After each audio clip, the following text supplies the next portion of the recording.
The rain fell in rhythmic patterns against the window as Emma, 24 years old, adjusted her scarf and hesitated before opening the door to the cultural center. For years she had lived a quiet, predictable life, but something about tonight felt different. The warm glow of the lights inside promised something more, an escape, a transformation, or perhaps a new beginning. She stepped inside, her eyes immediately drawn to the grand piano in the center of the room. The man seated there looked up, his fingers still resting on the keys. He exuded a calm confidence, his salt and pepper hair lending him a distinguished air. His music stopped, and he smiled faintly. "Welcome to the advanced piano class. I'm Mark." Emma's breath caught for a moment. There was something in his voice, warm, measured, and compelling. She introduced herself, feeling uncharacteristically nervous. He gestured for her to take a seat, and the lesson began. As he demonstrated a complex melody, Emma's curiosity grew. Who was this man, and why did his every note seem to pull at a hidden corner of her soul? Emma's first lesson was challenging. She struggled to keep up with the group, fumbling over the chords. Mark, 44 years old, noticed her frustration. After class, he approached her. "You have potential," he said. "You just need to trust yourself."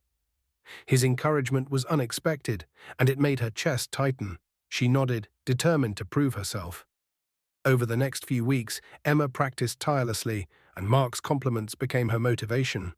The room was quiet, except for the soft hum of the air conditioner and the delicate notes of the piano as Emma's fingers hesitated over the keys. It was well past class hours, but she couldn't bring herself to leave. The melody she was working on felt just out of reach, and she needed to master it. She sighed in frustration, the sound echoing in the empty room. "You're improving," a familiar voice said from behind her, startling her. Emma turned to see Mark standing in the doorway, his hands in his pockets, and an easy smile on his face. "May I?" he asked, walking toward her. She nodded, scooting over on the bench to make room. He sat beside her, his presence calming yet electrifying.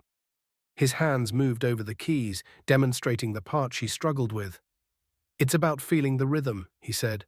"Close your eyes and listen." Emma did as he instructed, letting the notes wash over her. When he stopped, she opened her eyes to find him watching her, his expression unreadable. "Try it now," he said softly. She placed her fingers on the keys, her hands trembling slightly. As she played, he leaned closer, guiding her movements with his own. Their hands brushed, sending a jolt through her. She glanced at him, her cheeks flushing, but he didn't pull away. "You're a natural," he murmured, his voice low. Emma's heart raced, not just from the compliment, but from the way he said it, as though it meant something more. They continued like this for over an hour, the world outside fading away. When they finally stopped, Emma realized how late it had become. "I should go," she said, standing abruptly. Mark nodded, though his eyes lingered on her. "Good night, Emma." As she walked home in the quiet night, her mind replayed every moment of their interaction. She couldn't ignore the fluttering in her chest or the way his gaze seemed to see right through her. Over the following weeks, their connection deepened. Emma stayed late after nearly every class, ostensibly to practice, but also because she relished the time she spent with Mark. They talked about everything: music, life, dreams. She learned about his journey as a musician, his struggles to establish himself, and the heartbreak of his divorce. One evening, as they sat side by side at the piano, he asked, "Why did you start playing?" Emma hesitated. "It was my escape," she admitted. "Growing up, things weren't always easy. Music was my safe place." Mark nodded, his expression softening. "I understand that. It's why I started teaching, to help others find that same refuge." Their conversations grew more personal with each passing day. Emma found herself opening up to him in ways she hadn't with anyone else. Mark, too, seemed to let his guard down around her, his reserved demeanor giving way to moments of vulnerability. One evening, as they worked on a particularly challenging piece, Mark's gaze lingered on her. "You're different, Emma," he said quietly. "You remind me of why I fell in love with music." Emma's breath hitched, the air between them charged with something unspoken. Before either could say more, the door opened and another student walked in, breaking the moment. Emma's heart sank, but she couldn't shake the way he had looked at her, as if she was the melody he had been searching for all along. Later that night, as she lay in bed, her mind replayed his words over and over. She knew she was falling for him, and she couldn't help but wonder if he felt the same. Emma couldn't shake her feelings for Mark, but his actions left her uncertain. He was always professional during class, but in their private moments, his demeanor softened. She wondered if she was imagining the connection. One rainy afternoon, Emma gathered the courage to confront him. "Mark, do you ever feel like there's something unspoken between us?" Mark's expression darkened. "Emma, you're an incredible student, but I'm your teacher and I'm 12 years older. This can't happen." His words stung, but Emma saw the conflict in his eyes. He wasn't rejecting her feelings, he was fighting his own. The cultural center announced a recital and Mark encouraged Emma to perform. It was a duet, a piece they had been working on together. On the night of the recital, Emma's nerves were unbearable.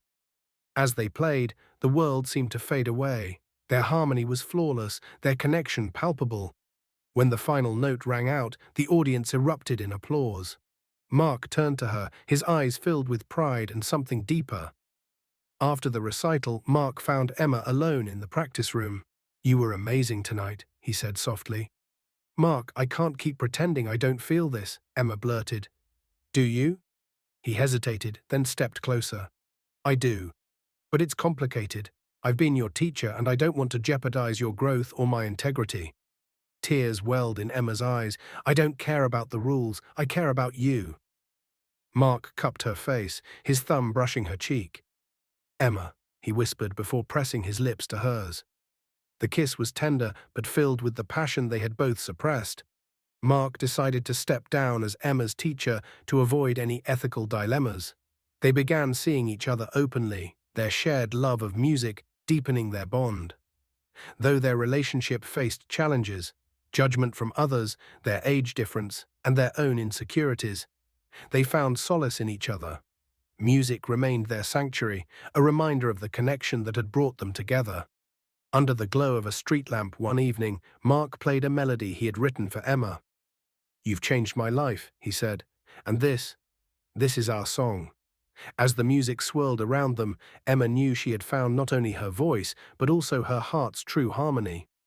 If you enjoyed this story and want more captivating tales, don't forget to subscribe to Glowing Stories.